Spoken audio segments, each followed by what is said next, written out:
اون مشهورترین هنرمند زن تاریخه، یک چهره پر جنب و جوش با ابروهای در هم پیوسته و پوشش رنگارنگ. اما پشت این ظاهر پر انرژی و شور و سرزندگی آثارش زندگی نهفته بود که با درد و رنج جسمی و عاطفی در هم تنیده بود. زندگی اون یک بوم نقاشی از رنج، رسوایی و استقامت بود. اون نه تنها نقاشی میکشید بلکه دردش رو برای همه به نمایش میگذاشت بدون هیچ پشیمانی و مصالحه.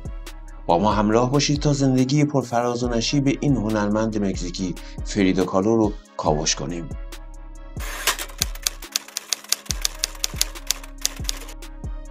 فریدا کالو در سال 1907 در کویاآکان، دهکده‌ای در حومه شهر مکزیکو به دنیا آمد. پدرش گرمو تبار آلمانی مجارستانی داشت و مادرش ماتیلده مکزیکی اسپانیایی و بومی بود. فریدا اغلب هویت دوگانه خودش، ریشه‌های اروپایی و بومی مکزیکی رو تو آثارش جستجو می‌کرد. اون از کودکی با بیماری دست و پنجه نرم می‌کرد. احتمالاً اون با یک نقص ارثی ستون فقرات به دنیا اومد و در 6 سالگی به فلج اطفال مبتلا شد.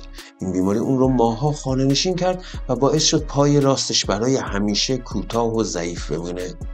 پدرش که پناهگاه عاطفی اون بود، اون رو تشویق میکرد تا شنا کنه، فوتبال بازی کنه، بوکس و کشتی بگیره، فعالیت‌هایی که اون زمان برای یک دختر نامتعارف بودند. با این حال انزوای اجباری و تمسخر کودکان به خاطر پاش اون رو درونگرا کرد.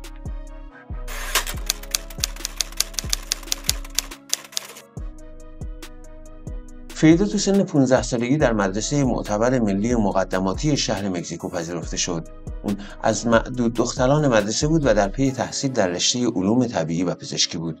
اون به گروهی از دانشجویان آگاه سیاسی پیوست که مشتاقانه در مورد فلسفه و آرمان‌های کمونیستی بحث می‌کردند.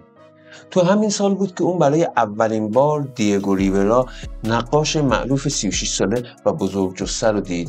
ریورا مشغول یک نقاشی دیواری برای سالن اجتماعات بود. فریدا شیفته میکل آنژ مکزیک شد و با قطعیت اعلام کرد که روزی با او ازدواج خواهد کرد.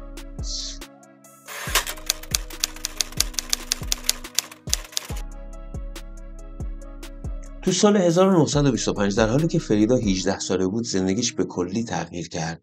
اتوبوسی که تو اون بود با یک تراموا تصادف کرد. این تصادف برای اون نزدیک به مرگ بود. ستون فقراتش از 3 جا شکست، پای راستش به 11 تکه تبدیل شد.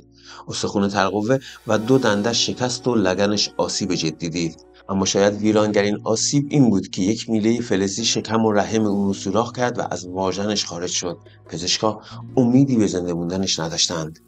فریدا 1 ماه رو تو بیمارستان گذروند و ماه‌های طولانی رو تو خونه استراحت می‌کرد. تو این دوران که برای رهایی از درد و کسالت به دنبال راهی بود، از پدرش خواست تا رنگ‌ها و قلم‌هاش رو بیاره. یک سپایه مخصوص بالای تختش نصب کرد و آینه‌ای قرار داده شد تا بتونه در حالت درازکش نقاشی کنه. اون بدون معلم سبک و تکنیک نقاشان دیگر رو از کتاب‌ها یاد می‌گرفت و شروع به خلق پورتره‌های شخصی کرد. اون گفت خودم را می‌کشم چون اغلب تنها هستم و بیش از هر چیز دیگری خودم را می‌شناسم. نقاشی روش اون برای تبدیل رنج به هنر بود.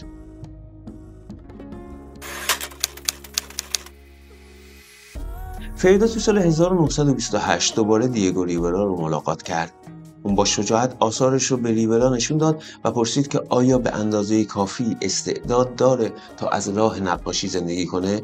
ریورا اون رو تشویق کرد و این دو به زودی وارد یک رابطه پرشور شدند. اونا تو سال 1929 ازدواج کردند. فریدا 22 ساله و ریورا 42 ساله بود. این ازدواج به دلیل تفاوت فاحش در اندام ریورا که قد بلند و بسیار سنگین وزن بود و فریدا که ریزنقش و ظریف بود، ازدواج فیل و کبوتر نامیده شد. با وجود اینکه فریدا به خاطر وضعیت جسمانیش با مشکل مواجه بود، پدرش این ازدواج رو پذیرفت چون ریورا ثروتمند بود. ازدواج اونها از ابتدا طوفانی بود. هر دو معشوقه‌های متعددی داشتند. ریورا با دیدن روابط فریدا با زنان مشکلی نداشت، اما از روابط اون با مردها متنفر بود.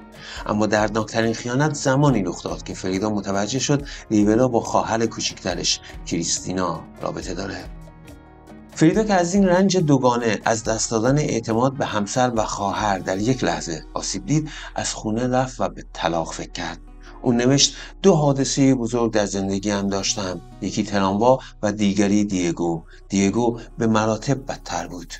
تو سال 1939 اونها طلاق گرفتن. فریدا با عصبانیت موهای بلندش رو که دیگو عاشقش بود کوتاه کرد و لباس مردونه پوشید. تو همین دوره بود که فریدا شاهکارش دو فریدا رو خلق کرد. تو این نقاشی دو نسخه از فریدا که با یک شریان به هم متصل هستند دیده میشن. یکی فریدا با ریشه های اروپایی که دیگو اون رو ترک کرده و قلبش شکسته و خونریزی میکنه، و دیگری فریدای مکزیکی در لباس سنتی که قلبش سالمه و پورتری کوچیک دیگو رو تو دست داره. این نقاشی ابعاد مختلف هویت و رنج اون رو نمایش میده. اما این جدایی کمتر از یک سال دوام آورد. فریدا و دیگو متوجه شدن که نمیتونن بدون هم زندگی کنن و در دسامبر 1940 دوباره ازدواج کردن. با این حال رابطه اونها همچنان پر آشوب و آشفته بود.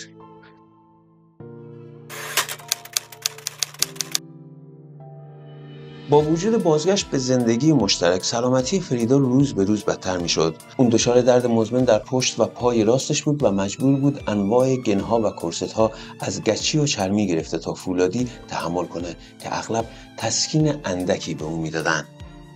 اون برای کاهش درد به الکل‌ها و مسکن‌ها روی آورد. اون روزانه یک بطری کنیاک می‌نوشید و سیگار می‌کشید. اون همچنین بارها مجبور به سقط جنین شد و این تجارب دردناک رو تو آثار دلخراش خودش از جمله بیمارستان هنری فورد و تولد من به تصویر کشید. وضعیت فریدا وخیم‌تر شد. تو سال 1953 قانقاریا در پای راست شدت گرفت و پزشکان رو مجبور کرد پای اون رو از زانو قطع کنن. این عمل اون رو به افسردگی شدید کشوند.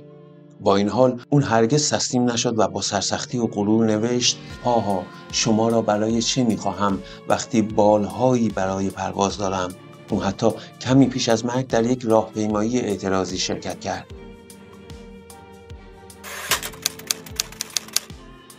فریدا کالو تو ژوئیه 1954 تو سن 47 سالگی درگذشت. اگرچه علت رسمی مرگ ذات‌الریه بود، اما بسیاری حدس میزنن که اون به دلیل ناتوانی در تحمل رنج مزمن با مصرف بیش از حد مسکن‌ها به زندگی خودش پایان داده.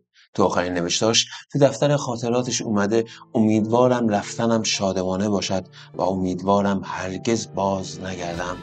پس از مرگش تابوت اون با پرچم کمونیستی پوشونده شد و در کاخ هنرهای زیبا قرار گرفت. دیگو ریولا خونه دوران کودکی اون، لا کاسا آزول، خونه آبی رو به موزه‌ای اختصاصی برای زندگی و آثار فریدا تبدیل کرد. امروزه شهرت و میراث فریدا کالو فراتر از هنرونه. اون به عنوان نماد فمینیسم، حقوق معلولان، هویت بومیان و جامعه کویر شناخته میشه. هنرمندی که با بدن شکسته روحی تسلیم ناپذیر رو به دنیا عرضه کرد.